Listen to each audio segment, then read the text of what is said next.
this unnecessary tariff war because Donald Trump wants to beat his breast and pretend he's such a tough guy and I can get Canada and Mexico and China to bend the knee to me and I can get the win.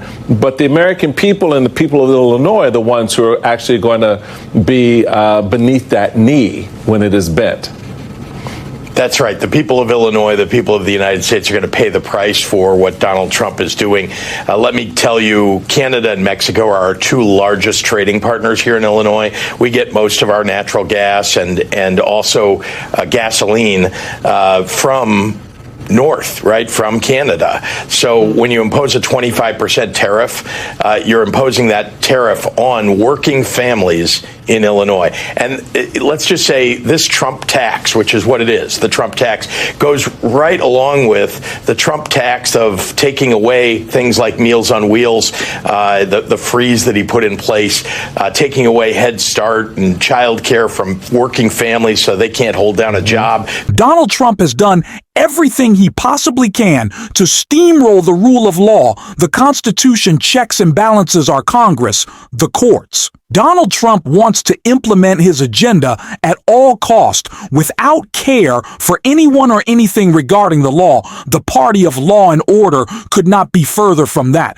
But there are Democrats getting in Donald Trump's way, obstructing him on his path to the dictator on day one. Promise that he is actually trying to keep. He doesn't want to keep any of those promises about lowering prices. Those went out the window on day one. Those went the window after he, didn't take his hand off the Bible because he didn't want to burn himself, the devil that he is. But there, like I said, are Democratic governors and Democrats across the state standing up to Donald Trump. And one of them specifically is Governor J.B. Pritzker, who just took a massive stand against Donald Trump's January 6th pardons that I want to get into.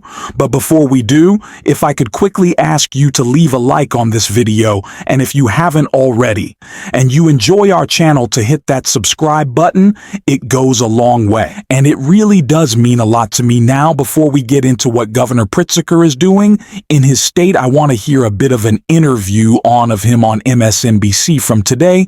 It was great stuff. Let's check it out.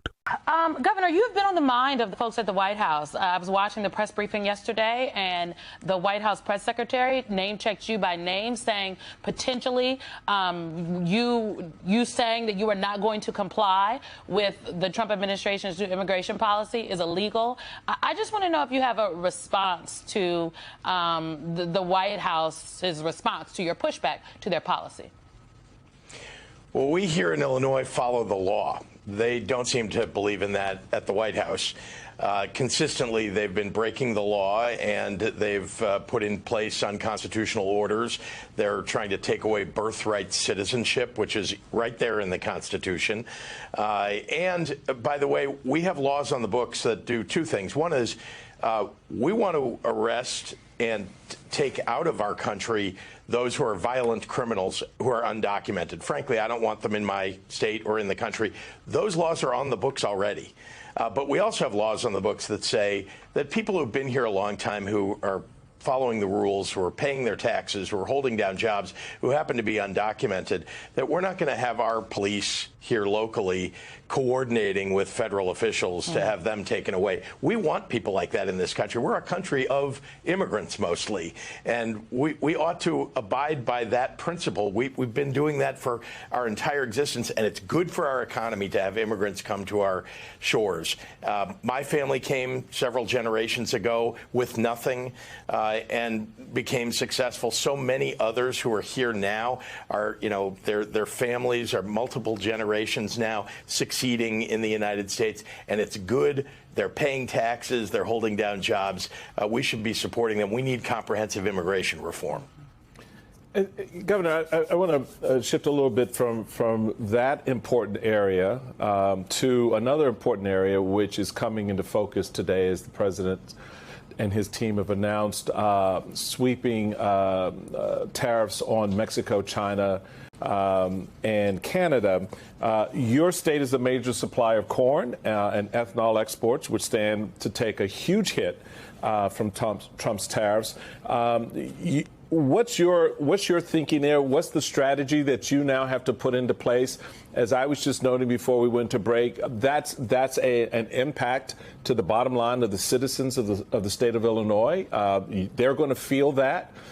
You have to now figure out how to navigate this unnecessary tariff war, because Donald Trump wants to beat his breast and pretend he's such a tough guy, and I can get Canada and Mexico and China to bend the knee to me, and I can get the win. But the American people and the people of Illinois are the ones who are actually going to be beneath that knee when it is bent. That's right. The people of Illinois, the people of the United States are going to pay the price for what Donald Trump is doing.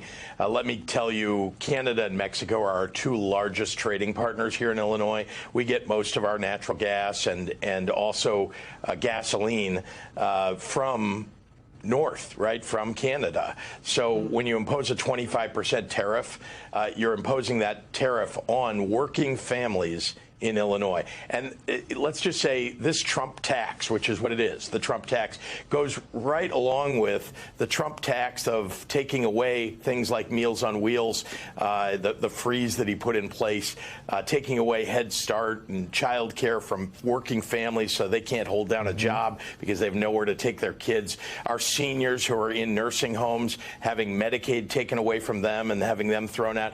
These are the Trump tax. And by the way, when you lose your job because of these tariffs, that's the biggest tax of all, because you can't afford anything when you lose your job. So I want to watch the rest of that interview with Governor Pritzker, not only one of the best governors in the country, but someone who I think delivers the message against Donald Trump in a really compelling way that really actually does break through. And that is what we need now, more than ever, is the messaging against Donald Trump when so many people have checked out, or so many people in this media environment that really Donald Trump controls because he has big tech and big information CEOs in his back pocket. Governor Pritzker is good at delivering a message that bumps into people because most people aren't actually searching out news or information. And one of the ways that Governor Pritzker is doing that is making these big stance. And the one that I wanted to bring up, we can see right here, Illinois Governor J.B. Pritzker blocks January 6th rioters from holding state jobs. Illinois Governor J.B. Pritzker blocked rioters who attacked the Capitol on January 6th from obtaining and working in state jobs and thereby effectively defying President Donald Trump's pardon, condemning their participation in infamous and disgraceful conduct that is antithetical to the mission of the state. Farkert ordered the state's primary hiring authority, the Department of Central Management Services, to restrict hiring individuals who participated in January 6th. These rioters attacked law enforcement officers protecting people in the Capitol, disrupted the peaceful transition of power, and undermined bedrock principles of American democracy.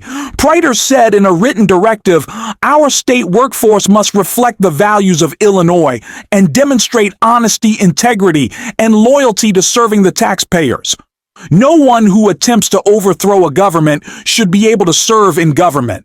The Illinois governor directive seems to be the first pushback to Trump's authority and is likely to draw legal attention. I absolutely love it. That is sending the clear message that we need. These people are violent criminals who should not be in the workplace. They should not be in our communities because they violently broke the law. They beat up police officers. Their own family members who oftentimes reported them to the FBI are now worried for their safety because how many times do we have to say this? They are violent criminals who now feel empowered to do whatever they want for Donald Trump. Trump because they think, and they're probably right, that he will just pardon them again. So absolutely, they should not be serving in our government. That is a terrifying idea. And I love Governor Pritzker hitting back.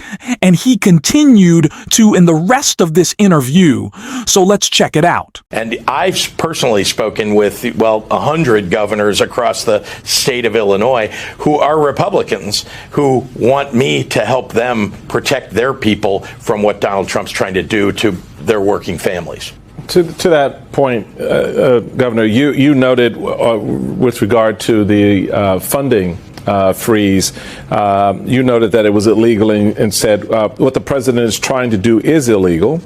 I know these are challenging times, and the Trump administration is trying to confuse the American people. That's why it's so important that we speak plainly. And for me, that's the critical piece right now, is how plainly you level all of this up in front of the American people who voted for the price of eggs and the cost of gas and basic things. This administration, while it is deconstructing the administrative state of the federal government, it is also deconstructing the middle class in Illinois. Talk about that impact, because that's the bottom line here, is that families are directly, middle-class families will be directly impacted by all of this. So let's be clear, and we need to be, I think, as you said, we need to be focused on the contrast here. We Democrats, we want to raise wages in the United States. We want to raise the minimum wage. The Republicans, they don't. The Treasury Secretary that was nominated and confirmed recently by Donald Trump said he doesn't want to raise the minimum wage. Can you live on $7.25 and raise a family? $7.25 minimum wage. By the way, raising wages, that should be everybody's interest, and lowering costs for people. So how about if we focus on those? If you take away health care from people, that's ultimately the most expensive thing that you've got in your life is health care. If we take away health care from people, we're making middle class families suffer. And I personally believe that we Democrats are not being clear enough. Health care, raising wages, helping people save money for retirement, making sure that we're helping you put your kids through college or whatever education they need to get a good job. These are all things that Democrats believe in, and you're seeing one by one in these hundreds of EOs and memos that Donald Trump is taking away those things from people across America. Look, we should have taken some signal from the idea that at the front row at Donald Trump's inauguration, he had literally the wealthiest people in America standing right behind him. He thought they were the ones that he should show off to Americans. They're the ones who are going to get the massive tax cuts that he's planning that are only going to be affordable if he cuts services for middle-class Americans and working Americans and most vulnerable in the United States. So I think it should be clear to everybody, and Democrats need to be standing up and speaking out in this moment and not being mamby-pamby about how they're responding to what Donald Trump is trying to do. He may have failed last week in the attempt last week, but this is his aim. He's going to keep trying to do it over and over and over again, and that's taking away things for the middle class and working class people in our country need. We're seeing the implementation of Project 2025 and its crushing blow to the middle class of America. Illinois Governor J.B. Pritzker, thank you so much for being with us. Again, this is the energy that we need. Be forceful, be clear. Identify what Donald Trump has done in his terrible directives to disrupt, in affect, your community, to make it more dangerous, to make your life worse. Of course, we know that these attacks on the Capitol were incredibly unpopular. We know that Donald Trump's pardons were incredibly unpopular, but unfortunately, they were not at the top of the list of voters' priorities. They were unpopular, but they weren't particularly salient. It's not what people thought about when they went in the voting booths. That is what we need to work to make more important. We know that they're unpopular. We have to make these actions more important in people's lives. Let them know that their communities are less safe because of Donald Trump.